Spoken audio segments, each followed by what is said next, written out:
All right, today we have Rob with us. Rob, can you tell us a little bit about yourself? Hi, absolutely. Thank you for having me. I'm Rob Harris. I'm a dad to three kiddos. My middle daughter, Isabel, is blind and has a couple other diagnoses as well to give, not only blindness, but a complex medical background. And I'm glad to be here today. So thanks for having me. Absolutely. Okay, can you share about what does dignity of risk mean to you? Well, dignity of risk is an interesting topic. It's not one that parents often talk about, right? You don't sit around in the waiting rooms as parents and chat about dignity of risk. And often it's, frankly, sometimes people will shy away from talking about anything risky. And for me, dignity of risk it's real important to our family. And I'll just say it in the sense that when people talk about this, we're often thinking about the safety and support for our blind and low vision youth. But often it's forgotten that the opportunity includes a chance to fail. I think a chance to learn, and like I often do when I fail, I adapt, right? I overcome. I look at all of the opportunities that um, I've had to fail. Often we look at our, as we get older, we reflect on it, and I've had a lot of failures over the years, and frankly, I've learned to overcome those, and so we want that for our kiddos as well, and frankly, that's where the real growth happens. Can you share about the impact that allowing for dignity of risk has had on your child?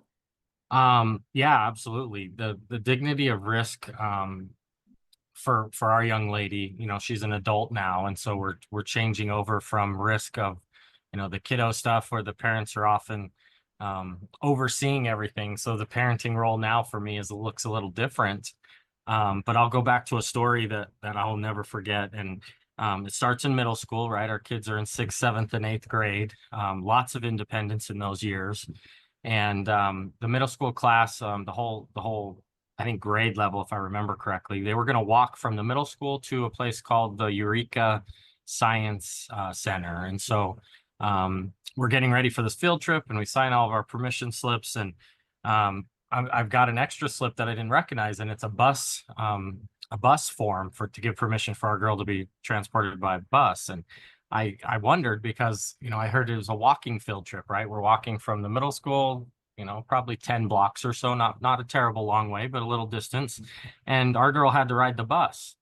And I said, no, why can't she walk with her friends? Why can't she walk with her peers?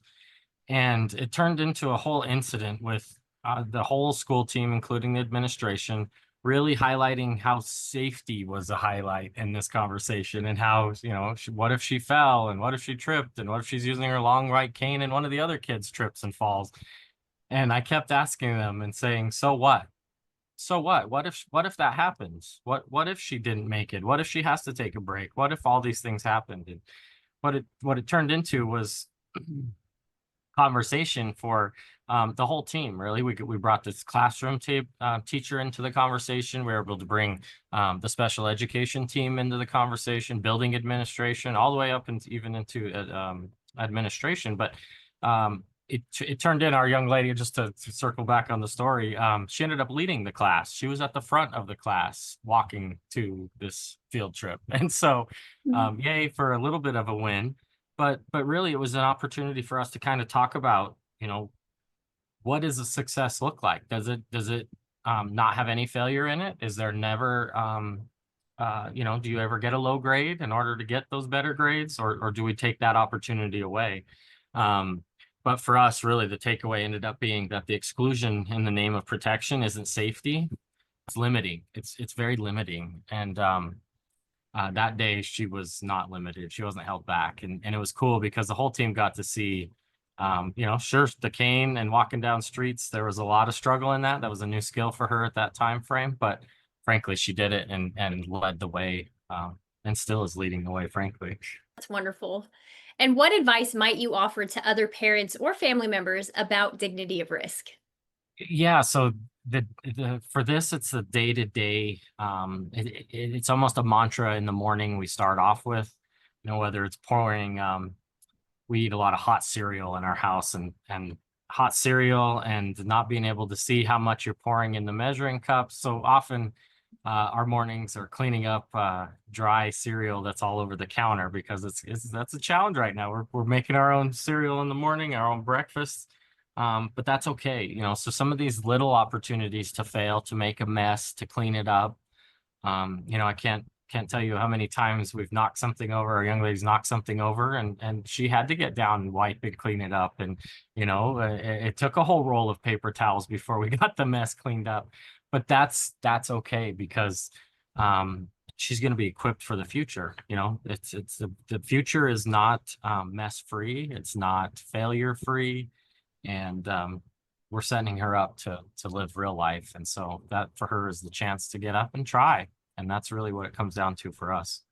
I'll just say on my closing thought, for me, it's Isabel, my daughter. She's the proof that trying and failing and trying again, sometimes it takes multiple tries, is what builds that strength. You know, it's not a lot different than going to the gym and working out. You know, we do those over and over and over, and we get stronger in that. But not shielding. I'm learning a new word, scaffolding. But when we scaffold that appropriately, that's what dignity of risk looks like for us. So thank you. Thank you for the chance to chat with you.